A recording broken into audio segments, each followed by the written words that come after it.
25 minutes ago that Michael Borky had a question for us. Or maybe it's like a agree or disagree statement. Maybe that's the better way to describe it. Not two questions, just one. Not two questions. Just one? It's not that time of year. I'm going to make a statement, and I want to know if you and all of you out there agree or disagree with this statement. Aside from the fact that there is a championship on the line, all of the pressure, the real pressure, 100% of the pressure is on Georgia in the national championship game on Monday night. Agree or disagree? I'm going to disagree with the idea that 100% of the pressure is on Georgia. Because I think when you play football at the University of Alabama, the expectation is simply to win a national championship. And if you don't win a national championship, then in the eyes of a lot of Alabama fans, the season is a failure. And so I do think there is pressure on Alabama, but not the kind of pressure that is on Georgia. Do you know how tired, I mean, we've had fun with it, right? But do you know how tired Georgia fans are of hearing, since 1980, it's been 41 years, now, into 42 years. The lion's share of the pressure is on Georgia, especially because this is a Georgia team that has a generationally good defense, or did for the entirety of the season. And then they ran into the 1,000-pound elephant, no pun intended, and just got stepped on. I mean, just got trounced in the SEC championship game. There was a really good article today in The Athletic by Seth Emerson, who talked to some longtime Georgia fans about the burden of being so close to national titles and never getting there. I thought it was really well written. But, and I agree with you that most of the pressure in this game is on Georgia. That Alabama doesn't get to play with house money ever, right? If this was Mississippi State or Ole Miss or a lot of schools, being in the national championship game, you would be saying, this is the greatest season in school history. Whatever happens tonight, we'll just enjoy it. But for Alabama, they don't have that luxury. It is win at all costs. It is win national championships.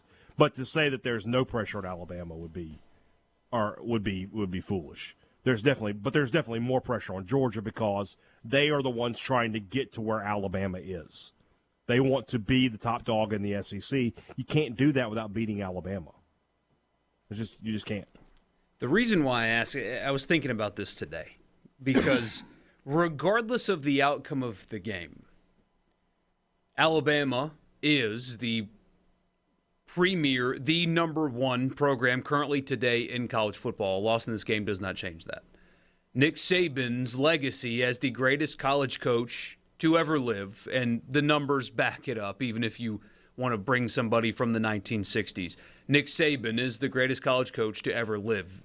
Him making the national championship this year honestly further cements that, even if they lose the game. I think in terms of things on the line, because there is a national championship, there is some semblance of pressure. However, I think when you're talking about the ability to play loose and free, it's all Alabama. Because a loss, yes, it sucks, and some of the fans will be mad because they have this level of expectation that even Nick Saban can't achieve, because you should have seen what they thought about that program and its trajectory after they lost to A&M.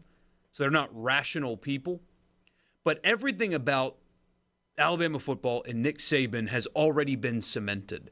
There is nothing. Winning this game changes nothing, in my opinion. He's the greatest. This is the greatest run in modern college football. I think it's near impossible to top this. I'm sure somebody will eventually, but it's going to take a while. But if Georgia loses this game, narratives to some people are confirmed. You are supposed to be this premier college football program that will have gone 42 years since their last national championship. Can Kirby win will be asked. Not that way in Tuscaloosa.